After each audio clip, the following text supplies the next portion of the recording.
나오신 모든 성도 여러분들을 우리 구주 예수 그리스도의 이름으로 축복합니다. 또 특별히 설 명절을 맞아 고향에 방문했다가 또 부모님을 뵈러 왔다가 함께 오랜만에 고향교회에서 예배드리게 되신 모든 성도 여러분들을 또한 우리 구주 예수 그리스도의 이름으로 축복합니다. 잘 오셨고요. 진심으로 환영합니다. 제가 얼굴 표정이 좀 굳어 있는 것 같아도 엄청 속으로는 환영하고 있는 겁니다. 오해하지 마십시오. 제가 엄청 기쁩니다. 여러분 온 거를 못마땅해서 제가 그러고 있는 거 아니고 굉장히 환영하고 있으니까 오해하지 마시고 환영받고 갔다 이렇게 생각해 주시기를 바랍니다. 오늘은 선하고 아름다운 하나됨이라는 제목으로 같이 하나님의 말씀을 나누고자 합니다. 시편 133편 1절을 보시면 보라 형제가 연합하여 동거함이 어찌 그리 선하고 아름다운고. 형제가 연합하여 동거한다. 딱 지금 우리 설 명절에 잘 들어맞는 적합한 그런 내용이 아닌가 싶습니다. 함께 있다, 함께 모인다. 참 좋은 일이죠.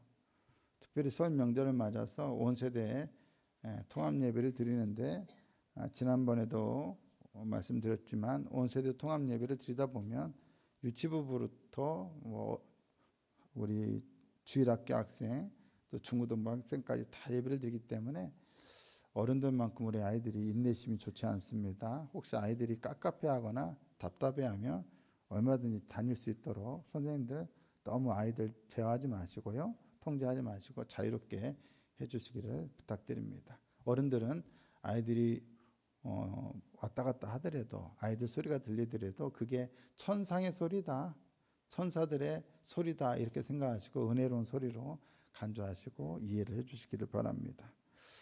형제가 연합하여 동거함이 어찌 그리 선하고 아름다운고. 여러분 정말 그렇게 생각하십니까? 정말인가요? 함께 지내는 게 그렇게 좋아요? 선하고 아름다우세요? 그럼 한번 여쭤보겠습니다. 잘하실 때 형제하고 함께 잘하는 게 이렇게 즐거우셨어요? 행복하셨어요? 놀랍네요. 우리 큰애가 어렸을 때 혼자였어요. 5살 때까지.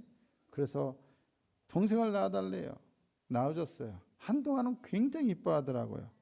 지금도 물론 이뻐합니다만 항상 이뻐만 하지는 않더라고요. 성경에 제일 먼저 나오는 형제 이야기는 잔혹하게 형이 동생을 살해한 바로 가인과 아벨 이야기입니다. 선하고 아름답습니까? 요셉과 그 형제들에 대한 이야기는 어떻습니까? 형들의 미움과 시기로 요셉은 애굽에 팔려갔습니다. 동생을 팔아넘긴 형들의 모습은 선하고 아름답습니까? 모세조차 그의 형제들과 항상 좋았던 것은 아니었습니다. 미리암과 아론은 리더십 문제로 모세와 다퉜습니다. 우리 모두는 형제 자매와 함께 자란다는 것이 어떤 건지를 잘 압니다. 아름답기보다는 많은 다툼과 갈등으로 얼룩지고 일그러진 모습일 때가 많습니다.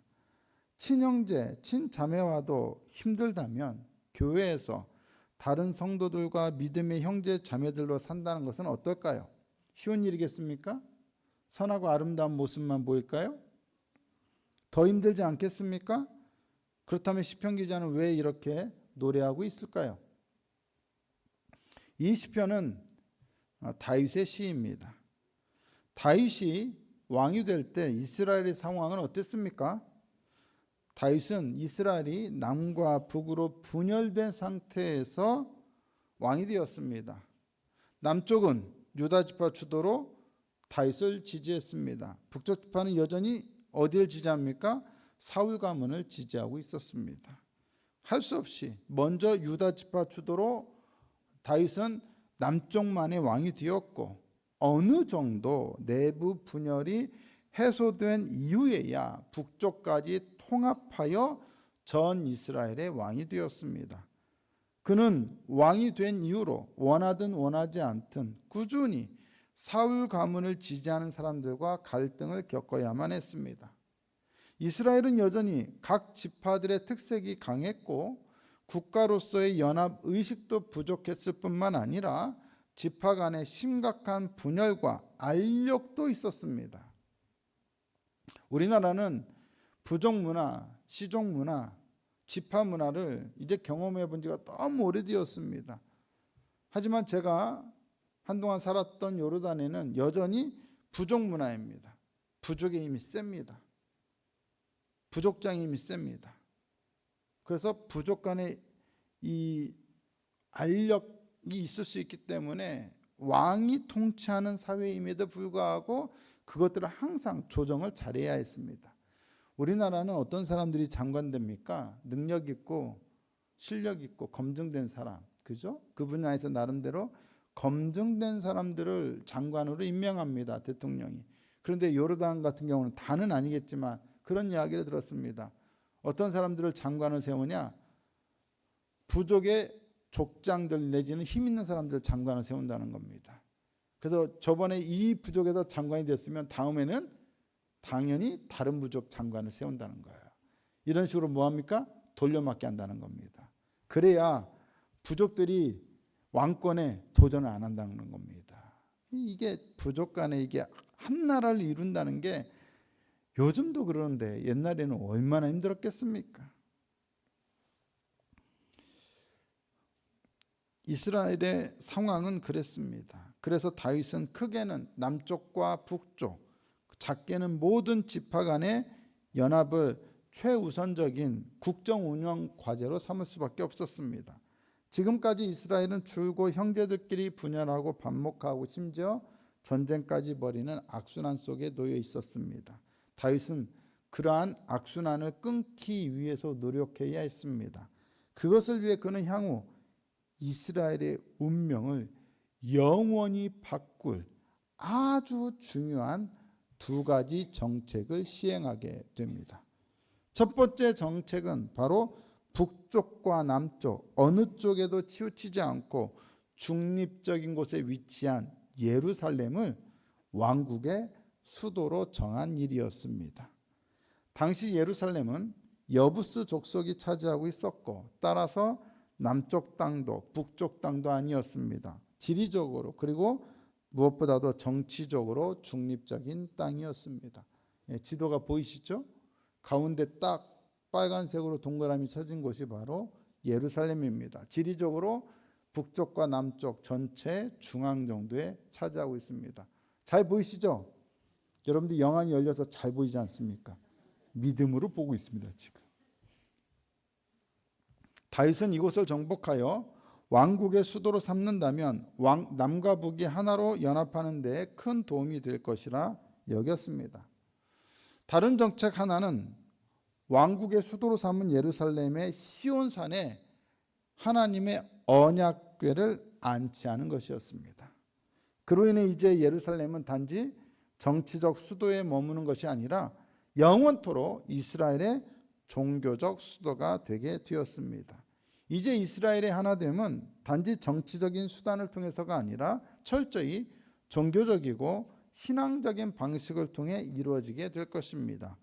하나님 앞에서의 하나됨, 신앙 안에서의 하나됨, 그 하나됨의 중심에 있는 것이 바로 언약궤가 안치된 시온이었습니다. 나중에 그곳에 성전이 세워지게 됩니다. 다윗은 예루살렘, 즉 시온에서의 제사를 통해 지금까지 줄곧 반목과 갈등을 빚어왔던 이스라엘이 하나님 안에서 하나가 되는 비전을 꿈꾸었습니다. 형제가 연합하여 동감이 어찌 그리 선하고 아름다운고라는 표현은 지금 그것이 이루어졌다라는 것이 아니라 앞으로 장차 이스라엘이 그러한 모습이 된다면 얼마나 선하고 아름답겠느냐라는 것입니다. 다툼이 만연하던 곳에 연합과 하나됨, 그로 인한 화해와 평안과 일치가 공동체 안에 정착된다면 그보다 기쁘고 즐거운 일은 없을 것입니다. 여러분들이 모였을 때 기쁘니까 화목하니까 모이지, 만약에 모일 때마다 서로 간에 가족 간에 다툰다면 모이기 싫을걸요? 명절이 싫어질걸요? 여러분들은 명절이 좋으시죠? 저 이 순간 엄청 충격을 먹었습니다. 자, 여러분 좋으시죠? 명절이? 네, 그럴 거라 믿습니다. 그렇게 되기를 축복합니다. 바로 이러한 모습이 이스라엘의 왕으로서 다윗이 꿈꾸던 장래의 이스라엘 모습이었습니다. 시편 133편에는 공동체 하나됨을 이루기 위해서 다윗이 염두에 두었던 가장 중요한 두 가지 요소가 나옵니다. 무엇입니까? 바로 제사장과 시온입니다. 이걸 다르게 표현하면 제사와 성전이라고 할 수 있고, 또 오늘 본문에 나오는 대로 하자면 기름과 이슬이라고도 할 수가 있습니다. 제사와 성전, 기름과 이슬. 이스라엘은 단순한 민족 공동체가 아니라 신앙 공동체였습니다. 우리식으로 말하자면 민족 전체가 하나의 교회인 셈이었습니다. 그들을 하나 되게 하고 연합하게 해주었던 것은 같은 민족이라고 하는 민족의식이나 한 지역에 같이 살아가는 집단이라는 집단의식이 아니라 한 분 하나님을 섬기고 예배하는 제사였습니다. 그리고 제사는 바로 시온, 지금은 성막이 세워져 있지만 이제 곧 성전이 세워지게 될 바로 그 시온에서 행해졌습니다. 이러한 이유로 제사의식을 주도하는 제사장과 성전이 위치한 시온은 언제나 이스라엘의 하나됨을 위한 가장 중요한 상징적인 요소일 수밖에 없었습니다. 시편 133편 2절은 이렇게 말씀하죠. 머리에 있는 보배로운 기름이 수염 곧 아론의 수염에 흘러서 그의 어깨까지 내림 같고. 아론은 누구입니까? 아론은 이스라엘의 첫 번째 대제사장이었습니다. 보배로운 기름이 왜 아론의 수염에 흐르게 되었습니까? 제사장들은 잘 알다시피 임명받을 때 머리에 기름 부음을 받습니다. 그런데 이 기름은 단 한 방울조차 허투루 낭비할 수 없을 만큼 어떤 기름? 보배로운 기름입니다. 귀하고 귀한 기름이란 얘기입니다. 아주 비쌉니다. 이렇게 귀한 기름을 제사장에게 붓는 이유는 바로 백성을 대표하여 제사를 인도하는 사람으로 세우기 위해서입니다. 하나님의 백성인 이스라엘에게 가장 중요한 것은 언제나 바로 제사였습니다. 그들은 제사를 통해 다 함께 하나님께 나아갑니다. 거기에서는 제사 드릴 때만큼은 사회적 계급도, 남자냐 여자냐라고 하는 성차별도, 나이가 많냐 적냐는 연수함도, 부자냐 가난한 자의 차이도, 주인이냐 종이냐는 사회적 신분도, 어느 지역에 사느냐 하는 것도 다 의미가 없습니다. 오직 뭐만 있습니까? 하나님과 예배받으시는 하나님과 예배드리는 제사자들만 있을 뿐입니다. 모든 성적 구별이 사라집니다. 모든 사회적 차별이 사라집니다. 모든 정치적 차이가 사라집니다. 모든 외적인 다름이 사라집니다. 오직 하나님과 백성, 하나님과 제사 드리는 사람만 있습니다. 참된 예배를 드린 사람들의 특징은 무엇입니까? 참된 예배를 드린 사람들의 특징은 성령으로 충만하게 된다는 것입니다. 성령으로 충만한 사람들은 자아로 충만한 사람들과 다릅니다. 자아로 충만한 사람들의 예배는 어떤 모습일까요? 오늘 성가대 찬양 잘하나 보자. 오늘 하나라도 틀리나 보자. 오늘 목사 설교 잘하나 보자. 오늘 봐봐, 오늘 설교 얼마나 잘하나 보자. 이런 식으로 모든 게 내 중심입니다. 내가 예배를 드리는 게 아니라 뭡니까? 예배를 보는 겁니다. 보고 판단하는 겁니다. 하지만 성령 충만한 사람은 어떻습니까? 예배를 보는 게 아니라 드리는 사람입니다. 내 마음과 뜻과 정성을 다하여 나의 예물과 마음을 드리는 겁니다. 그게 바로 성령으로 충만한 사람들입니다. 예. 성령으로 충만한 사람들은 예배 시간에 좋을까요? 안 좋을까요? 좋을 수도 있습니다. 뭐 졸린 건 어쩔 수 없죠. 그러나 눈을 뜨고 있으면 더 좋을 겁니다. 우리가 예배를 드리러 오기 전까지는 자아로 충만했을지 모르지만 예배를 드리고 나오면서부터는 성령으로 충만해져야 합니다. 성령이 우리를 교회되게 하신 것과 성령이 우리를 하나 되게 하신 것을 깨달아야 합니다. 경험해야 합니다. 에베소 4장 3절에 뭐라고 되어 있습니까? 평안에 매는 줄로 시작. 성령이 하나 되게 하신 것을 힘써 지키라. 성령이 뭐 하셨다고요? 우리를 하나 되게 하셨다는 겁니다. 우리를 교회되게 하셨다는 것입니다. 예배는 그것을 깨닫는 시간이고 확인하는 시간입니다. 예배만이 성령 안에서 우리를 하나 되게 합니다. 이스라엘 백성들이 그 오랜 시간 민족적 하나됨, 민족적 동질감을 유지할 수 있었던 것은 바로 제사를 통해서 하나님 앞에서 모두가 하나라는 연합의식을 느끼게 해주는 신앙 때문이었습니다. 제사장은 바로 그러한 신앙과 민족적 동질감을 보장해주는 상징적인 존재였습니다. 아론의 머리에 부어진 기름이 흘러 옷깃까지 흘러내리게 되는 것처럼 제사 드릴 때 성령의 강력한 기름 부으심의 역사가 예배드리는 모든 예배자들 한 사람 한 사람에게까지 흘러 넘치게 됩니다. 오늘 그러한 시간이 되기를 예수님의 이름으로 축복합니다. 우리는 서로 너무 다릅니다. 서로 너무 다르게 살아왔습니다. 생김새도 다르고 성격도 다르고 취향도 다르고 취미도 다르고 입맛도 다르고 성격도 다르고 문화도 다르고 출신 지역도 다르고 다 다릅니다. 다 다르기 때문에 쉽게 부딪힐 일이 많습니다. 왜 이토록 서로 다른 우리들 함께 모이면 갈등하고 싸울 일밖에 없는 우리들이 해체되어 뿔뿔이 흩어지지 않고 왜 여전히 함께 이 시간 이 자리에 있습니까? 왜 이 자리에 여러분 모였습니까? 지난 시간에도 지난주에도 저 사람 보기 싫었지 않습니까? 그 사람 마음에 듣지 않았지 않습니까? 그 사람이 여러분들에게 싫은 소리 했지 않았습니까? 그런데 왜 이 자리에 또 여전히 모였습니까?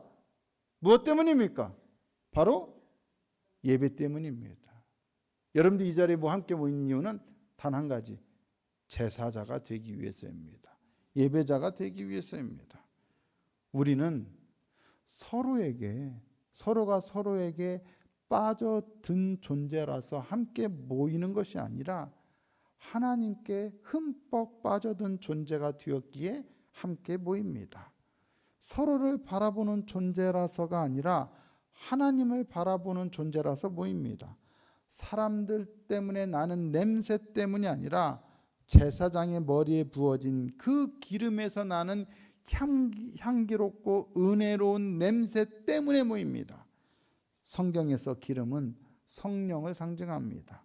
성령께서 제사장에게 충만하게 부어지고 그 결과 제사에 참여하는 모든 사람들에게 마치 기름이 미끄러져 흘러내리듯이 머리에서 수염에서 옷깃까지 이렇게 미끄러져 흘러내리듯이 성령의 기름 부으심이 예배에 참여한 모든 사람들에게 흘러 넘치게 됩니다. 제사가 아니었다면, 예배가 아니었다면 이처럼 하나 되는 역사, 연합하는 기적이 있을 수 없었을 것입니다. 예배가 아니라면 함께 모여서 여기 한번 모입시다 하면 모이겠습니까? 안 모일걸요. 맛있는 밥 먹자고 해도 다 안 모일 겁니다. 그런데 예배합시다 하면 어떻게 합니까? 열일을 제껴두고 다 모입니다. 명절인데 가족들과 다 함께 모이는 시간인데 다 놔두고 먼저 예배하러 다 모이지 않았습니까? 예배를 통해 임하시는 성령의 역사가 아니었다면, 그 성령께서 우리 안에 불어넣어 주신 하나님을 향한 신앙이 아니었다면 우리는 벌써 다투고 갈라져 뿔뿔이 흩어진 존재가 되었을 것입니다. 그러므로 우리 안에 분열이 있고 갈등이 있고 미움이 있고 다툼이 있으면 있을수록 우리는 어떻게 해야 합니까? 그 다툼 때문에, 그 미움 때문에 나 교회 가기 싫어, 예배 드리러 가기 싫어, 그게 아니라 그게 있으면 있을수록 더욱더 우리는 함께 예배하기 위해 모여야 합니다. 우리는 이미 서로 마음이 하나가 되었기 때문에 모이는 것이 아니라 앞으로 하나가 되기 위해 모여야 합니다. 이미 우리는 서로 사랑하는 관계가 되었기 때문에 모이는 것이 아니라 앞으로 사랑할 관계가 되기 위해 모여야 합니다. 이미 서로 화해하고 용서했기 때문에 모이는 것이 아니라 앞으로 화해하고 용서해야 하기 때문에 모여야 합니다. 이미 서로 축복하고 있기 때문에 모이는 것이 아니라 앞으로 서로를 축복해야 하기 때문에 모여야 합니다. 우리의 하나됨은 결코 우리의 의지나 노력으로 이루어지지 않습니다. 오직 성령을 통해서만 이루어집니다. 때문에 우리는 늘 함께 모여야 합니다. 모여 예배해야 합니다. 모여 기도해야 합니다. 모여 찬양해야 합니다. 모여 하나님을 바라봐야 합니다. 이럴 때는 아멘 하셔도 될 텐데요. 다시 한번 해볼까요? 늘 함께 모여야 합니다. 늘 함께 모여 예배해야 합니다. 기도해야 합니다. 찬양해야 합니다. 아멘. 우리는 서로를 바라보지 말고 예배와 기도와 찬양을 통해 하나님을 바라봐야 합니다. 예배 안에서 우리의 다름과 차이와 구별은 해소되고 사라지고 하나님 안에서, 성령 안에서, 신앙 안에서 우리가 진정한 형제가 되어 연합했음을 느끼게 해주시기를 우리는 늘 간구해야 합니다. 부부란 서로를 바라보는 존재가 아니라 같은 곳을 바라보는 존재라는 말이 있습니다. 서로를 바라보기만 하면 어떻게 돼요? 처음엔 좋을지 모르겠는데 나중에는 어떻게 돼요? 짜증 많이 날걸요. 부부가 같이 바라보는 것은 어디입니까? 대체적으로 자녀들입니다. 부부는 살면서 매 순간 서로가 얼마나 다른지, 서로가 얼마나 안 맞는지를 깨닫게 됩니다. 절감하게 됩니다. 서로가 서로에게 정말 아하, 우리는 서로에게 뭐다? 로또다. 역시 당신은 나의 로또였군요. 그를 절감하게 됩니다. 하나도 안 맞습니다. 어떻게 20년을 살고도 안 맞습니까, 여러분? 저 이제 곧 20주년입니다. 그런데 여러분, 진짜 안 맞아요.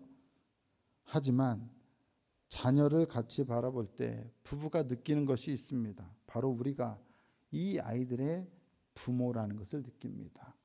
자녀를 바라보면서 부부는 서로 간에 너무도 다름에도 불구하고 이 아이들로 인해 우리가 강력한 끈으로 연결되어 있음을 깨닫게 됩니다. 제가 어렸을 때 많은 분들이 그런 경험을 했겠습니다만 저 어렸을 때 우리 부모님은 자주 부부싸움을 하셨습니다. 이상하죠? 부부싸움을 하면 안 들리는 데서 해야 할 거 아니에요. 안 보이는 데서 해야 할 거 아니에요. 나 보라고 부부싸움 하는 것도 아니고 자식들 보라고 이상하게 꼭 보이는 데서 했어요. 왜요?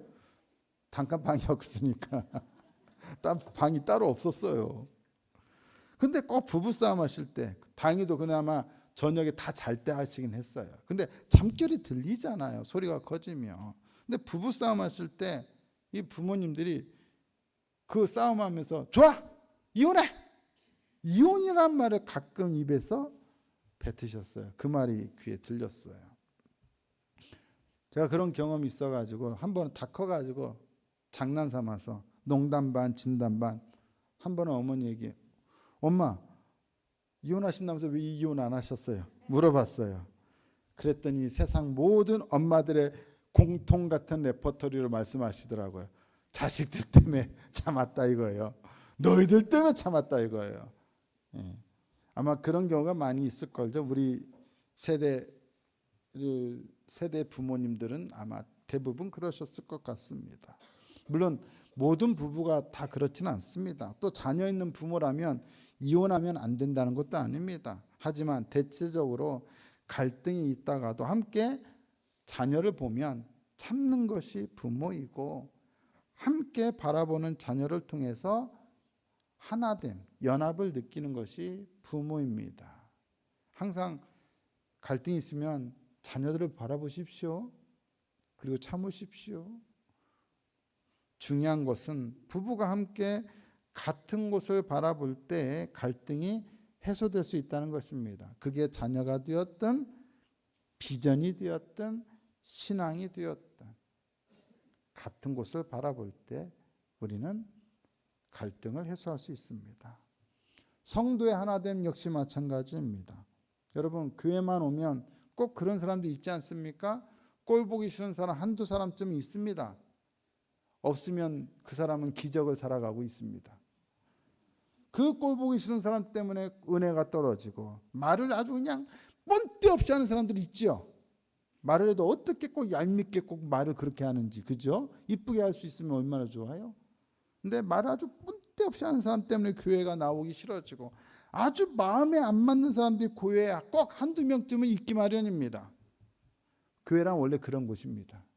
하지만 예배를 통해 우리의 시선을 돌려 사람들이 아닌 하나님을 바라보게 될 때 우리는 우리의 생각과 마음을 고쳐먹게 됩니다. 우리가 사람이 아닌 하나님을 보기 위해 모인 사람들이라는 것을 깨닫게 되면서, 사람을 보고 예배하는 사람들이 아닌 하나님을 보고 예배하는 사람들이라는 것을 깨닫게 되면서 우리는 생각과 마음을 고쳐먹게 됩니다. 교회가 거룩한 것은 바로 모든 인간적인 상처와 다툼 그리고 갈등과 반목에도 불구하고 함께 모여 하나님을 높여드리는 그 예배 가운데에 성령께서 충만하게 역사하시기 때문입니다. 우리는 기억해야 합니다.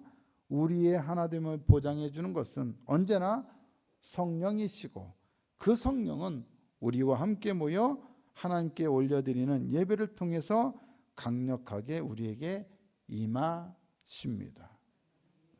시편 133편 3절을 보시면 헐몬의 이슬이 시온의 산들에 내림 같도다. 헐몬은 어디입니까? 헐몬은 이스라엘의 최북단에 위치한 산입니다. 높이가 2823m나 되는 이스라엘에서 가장 높은 산입니다. 2823m면 우리나라의 백두산보다도 높은 산입니다. 팔레스타인의 남부와 달리 이곳은 강수량이 매우 풍부합니다.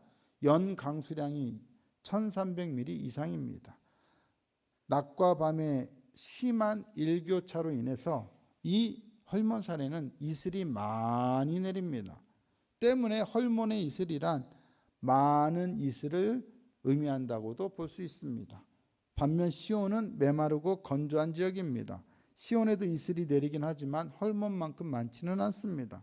사실 지리적으로 보면 헐몬과 시온은 상당히 멀리 떨어져 있기 때문에 헐몬에 많은 이슬이 수백 킬로미터 떨어진 시온에 내린다는 것은 불가능한 일입니다. 그렇다면 이것은 무엇을 나타내는 표현일까요?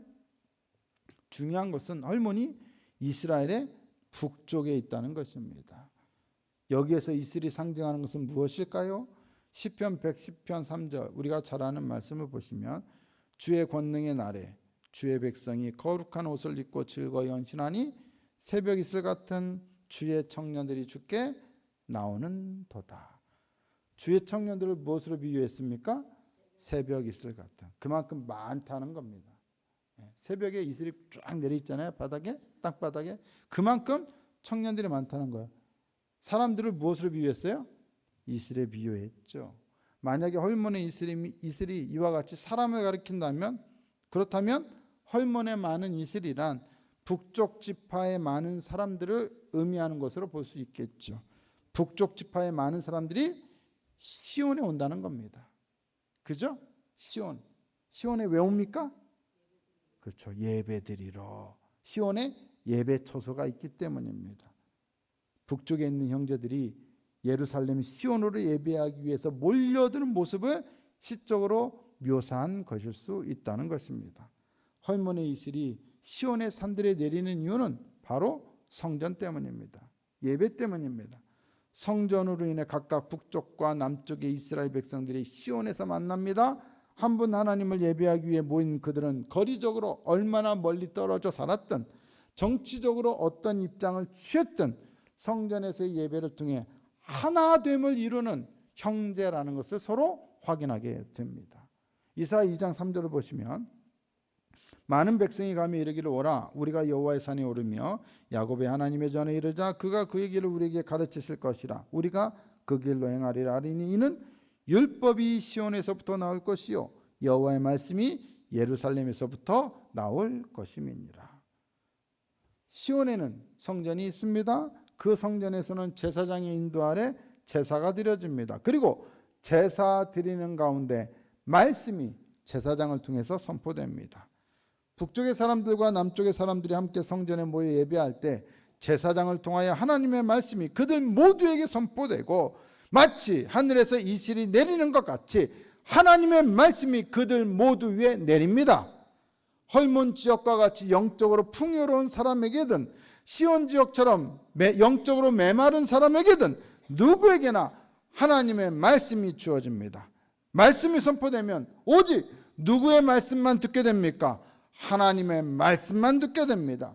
그동안 서로 잘났다고 네가 잘났느니 내가 잘났느니 하면서 아우성대던 각양각색의 사람들의 소리도 어떤 정치적 주장도 어떤 이념적 외침도 거기에서는 다 사라지고 오직 뭐만 남습니까? 하나님의 말씀만 남습니다. 하나님의 말씀을 들을 때 그들의 심령은 변화됩니다. 말로도 할 수 없이 큰 은혜를 받습니다. 감동을 받고 난 후에 심령은 돌과 같이 딱딱하지 않고 우리의 살만큼이나 부드럽게 됩니다. 그때 형제들 향해 돌과 같이 딱딱하던 마음이 녹아져 부드러운 사랑의 마음으로 서로를 용서하고 끌어안는 역사가 일어납니다. 이것이 은혜 받은 자의 모습입니다. 말씀을 통하여 은혜 받았던 북쪽 지파 사람들은 아하! 남쪽 사람들도 나와 함께 똑같은 하나님의 백성이고 형제였구나. 남쪽 사람들도 아하! 우리가 그동안 오해했던 북쪽 지파 사람들도 우리와 똑같은 하나님의 백성이고 형제였구나. 깨닫게 되고 마음이 눈 녹듯 녹고 서로 끌어안고 화해하고 그리고 한 형제됨과 하나됨을 이루게 됩니다. 무엇이요? 무엇이요? 말씀이요. 무엇이 그들을 하나 되게 만듭니까? 말씀입니다. 오직 말씀만이 그들을 하나 되게 만듭니다. 교회에서 목사가 사역을 하면서 모든 성도들과 함께 다 한 번씩 다 차를 마시거나 한 번씩 다 밥을 먹지는 않습니다. 대체적으로 다 친하게 지내려고 노력은 합니다만 모든 성도들과 그럴 시간을 갖기는 어렵습니다. 현실적으로. 그런데 자주 만나도 좀 마음이 통하지 않고 그렇게 마음이 깊게 교제가 안 되는 사람이 있는 반면에 오히려 한 번도 따로 만나서 얘기를 긴 시간 해본 적도 없고 따로 만나서 차를 마시거나 밥 한 번은 먹은 적이 없는데도 마음이 잘 통하는 성도들이 있습니다. 제가 예전 교회에서 부목사로 사역할 때 그런 경험들이 종종 있었습니다. 따로 만나서 차 한 잔 마셔본 적이 없는데도 마음이 통하는 성도들은 어떤 성도들일까요? 저의 경험상 대체로 그런 성도들은 제가 강단에서 말씀을 전할 때 그 말씀의 은혜를 받았던 사람들입니다. 말씀의 은혜 받으면 마음이 확 열립니다. 그래서 그런지 그들과 저는 따로 차 한 잔 마신 적도 없고 밥 한 번 먹은 적도 없고 대화를 길게 해본 적도 없는데도 눈빛만 봐도 설교 시간에 말씀을 전할 때 눈빛만 봐도 마치 서로를 아주 잘 알고 있다는 느낌을 받을 때가 있습니다. 한번 보겠습니다.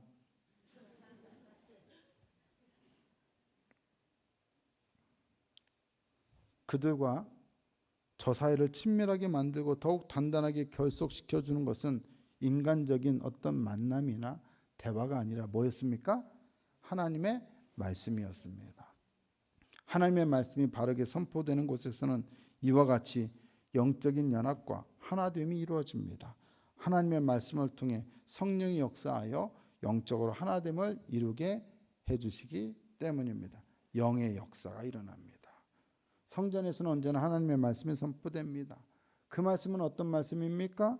들어도 그만, 안 들어도 되는 그만인 그런 말씀이 아닙니다.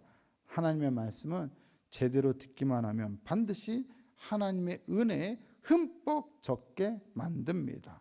시온처럼 메마르고 건조한 산들에 헐몬의 이슬이 내리는 것 같이 메마르고 건조한 영혼들에게 하나님의 말씀이 내리면 어떤 영혼이라도 반드시 은혜에 사로잡히게 되고 변화됩니다. 그렇게 말씀을 통한 같은 은혜에 사로잡힌 경험을 한 성도들은 마치 그날 처음 본 사이일지라도 그 예배를 통해서 아주 오래전부터 알고 지냈던 사람들 이상으로 서로 친밀해지고 가까워집니다. 우리를 하나 되게 만드는 것은 말씀이지 인간적인 친밀함이 아닙니다. 교회란 영적인 공동체이기 때문에 인간적인 수단으로 친밀해지는 것이 아니라 영적인 방법으로 친밀해져야 합니다. 주일에 만날 때마다 서로 지난 한 주간 어떻게 살았는지를 수없이 말하는 것보다 오늘 예배 말씀을 통해 어떤 은혜를 받았는지를 솔직하고 진솔하게 나눌 때 인간적 유대는 더 깊어집니다.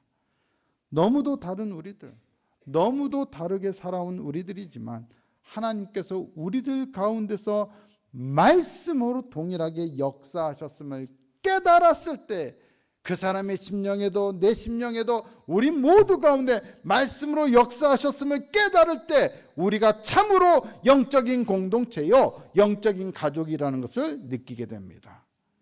영적인 가족, 영적인 형제 자매라는 것을 느끼게 되면 어떻게 됩니까? 그때는 모든 것이 게임 끝입니다. 더 이상 친해지기 위해서 굳이 차를 마시러 다닐 필요도 없고 같이 밥 먹으러 다닐 필요도 없습니다. 그냥 함께 예배하는 자리에 있는 것만으로도, 함께 같은 교회에서 예배하는 것만으로도 이미 충분히 영적으로 깊은 관계가 되었기 때문입니다. 저보고 밥 먹으러 가자고 하지 마시고 말씀 은혜 받으십시오. 저도 여러분에게 밥 먹으러 가자고 안 하고 말씀 좀 열심히 하겠습니다. 이슬은 말씀을 상징합니다. 그리고 우리를 하나 되게 만드는 것은 언제나 하나님의 말씀입니다. 시편 133편 3절을 보시겠습니다. 거기서 여호와께서 복을 명령하셨나니 곧 영생이로다. 거기는 어디입니까? 거기란 형제들이 연합하여 동거하는 장소가 아니라 어떤 지역이 아니라 그들이 연합하여 동거하고 있는 그 모습을 가리킵니다. 시온의 성전에서 함께 모여 하나님께 예배하며 선포되는 말씀을 통해 그들이 진정한 영적인 하나됨을 이룰 때 바로 거기에 즉 그러한 모습에 하나님께서 영생이라고 하는 복을 명령하신다는 것입니다. 이 세상에서 진정으로 우리가 감탄을 느낄 만큼 아름다운 것은 형제가 연합하여 동거함입니다. 오늘날 교회를 진정 선하고 아름답게 만들어주는 것은 무엇입니까? 엄청난 수의 많은 사람들이 교회에 모일 때 그것이 선하고 아름다운 모습입니까? 아니면 교회 건물을 크고 멋지게 지을 때 그것이 선하고 아름다운 모습입니까? 아닙니다. 진정 선하고 아름다운 것은 교회의 크기와 상관없이 모든 성도들이 하나됨을 이루는 것입니다. 그것만이 선하고 아름답다 할 수 있습니다. 그러므로 한누리교회가 추구해야 할 비전은 바로 이토록 선하고 아름다운 하나됨입니다. 다윗이 예루살렘을 수도로 정하고 시온을 예배의 처소로 정하면서 마음속에 품었던 그 비전이 오늘 우리 한누리교회를 통해서 온전히 이루어져야만 하겠습니다. 그러기 위하여 우리는 어떻게 해야 합니까? 어떻게 해야 합니까? 자, 설교 다 끝났으니까 눈 뜨고 앞을 쫙 표를 한번 다 같이 한번 읽어보실까요? 그러기 위해서 우리가 어떻게 해야 한다? 시작! 성령이 교회되게 하신 것을 힘써 지키라. 그렇게 될 때 우리에게 무엇이 더불어 주어집니까? 하나됨, 행복, 은혜, 사명이 주어지게 됩니다. 2024년도는 한누리교회가 성령이 교회되게 하신 것을 힘써 지키는 한 해가 되어야 합니다. 그렇게 될 때 이 모든 소주제들이 우리에게 주어지게 됩니다. 지난 5주간 우리는 교회 표어와 그에 딸린 소주제와 관련된 말씀을 살펴봤습니다. 이제 성령이 교회되게 하신 것을 힘써 지켜야 할 이유를 분명히 발견했고 또 같이 말씀을 나눴기 때문에 우리는